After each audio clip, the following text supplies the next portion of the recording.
কথাখি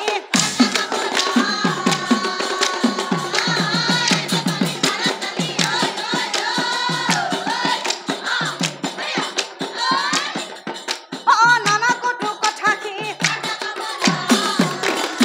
আৰু ইমানেই নহয় সেই ৰাতিয়ে ভাৰজাজনী মাৰ ধৰ কৰি বাহিৰ কৰিও দিছিল বেটা তই এইবোৰ কাম কৰা এই বেটাৰ এই কামে মহাপাপ হইলা ভাইহাত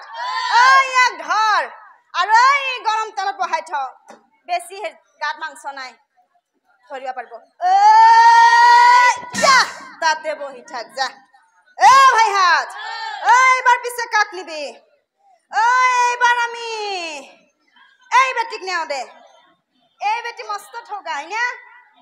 হেনাই কৰা হেন নাপায় এই বেটি কিন্তু মহাবজ্জাত এই বেটি মৃত্যুৰ আগতে কি পাপ কাম কৰিছিল কোনোবাই জানে নেকি জানে মই কওঁ শুনক এই বেটি নিজৰ স্বামী থকাৰ পিছত পৰৰ স্বামীৰ লগত কুকৰ্ম কৰি ধন উপাৰ্জন কৰিছিল ভাইহাত এই বেটিক ধৰ আৰু এই গৰম তেলত বহাই থ ধৰবি যা তাতে বহি থাক যা বিপ্ৰবল এবাৰ পিছে আপোনাৰ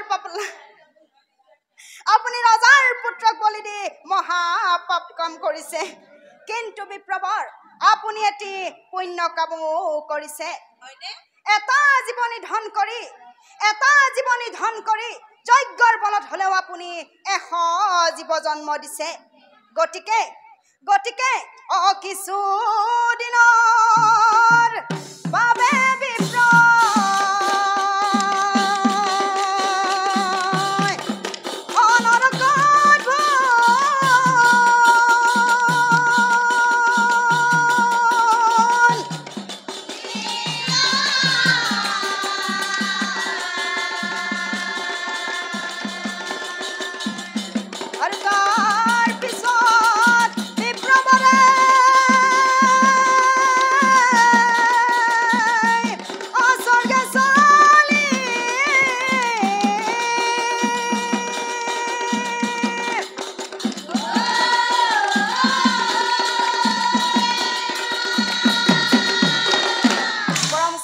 নাম ধৰ্মীৰাজ নামটো শুনি হয়তো আপোনালোকে নিশ্চয় বুজি পাইছে